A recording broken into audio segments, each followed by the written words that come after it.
May 1st, 2017 will be a day that I will never forget. That was the first time I had ever had a mammogram, and I was 40 at the time. And that was also the same day that the attending radiologist told me I had breast cancer. No one in my family has breast cancer or any other kind of cancer.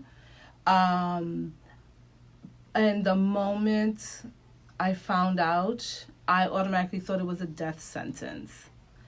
I remember hysterically crying to the doctor, stating, I'm going to die, I'm going to die.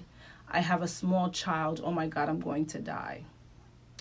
One of the things that will always stick with me is that she hugged me, and she said, I won't let you die. She said, we will beat this together. And things moved pretty quickly after that. A lot of people, I don't think they understand the gravity of how it affects not only the person with the diagnosis, but the entire family. I was lucky in the sense that my family rallied around me.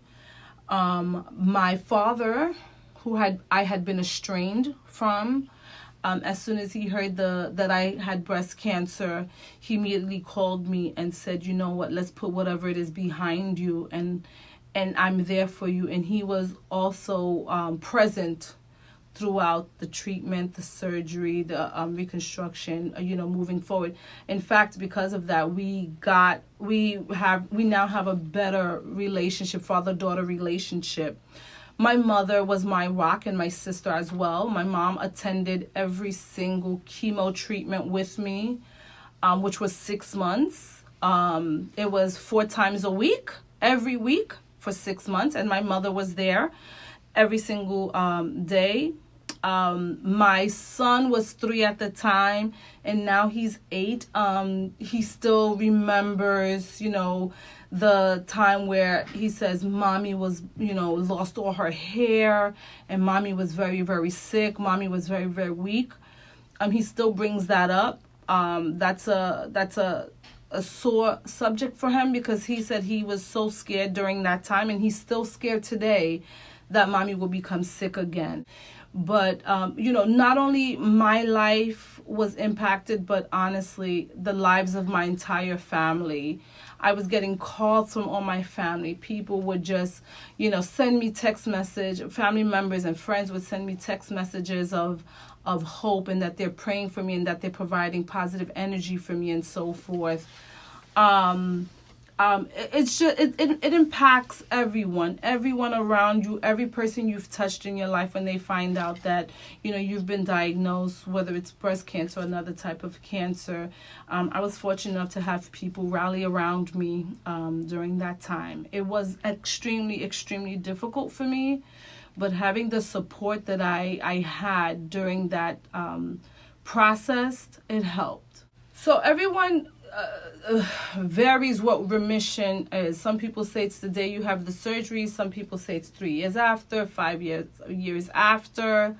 For me, I think I went into remission the day of my surgery, which was November 10th, 2017. I had a double mastectomy with some reconstruction.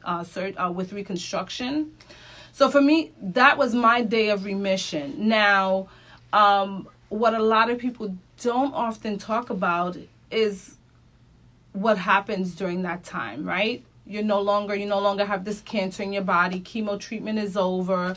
You've done the reconstruction. Radiation is over, right? So what's next? What's next is, for me, it was being hit by the emotion and the magnitude of what I just went through. While I was going through fighting, I was literally fighting for my life. So I did not have one moment to think about or to feel, right, how I'm being impacted by it. But after everything, you're left in this stage of what next. Not 1 second of the day goes by where I don't remember that I had breast cancer, that I don't remember, am I vulnerable for a cancer to come back? one of the things I did realize that I had to do was go to support counseling. I joined a support group for breast cancer survivors, because I realized that I was finally at this point after going through the surgery, going through everything, that I needed to be surrounded by other people who went through the same experience to talk about it, right? So that I realized that I'm not so alone. And that's funny, because even though you hear the statistics every day, you still feel to some degree, and it's sometimes irrational, that you're alone in this world, that, you've gone through this.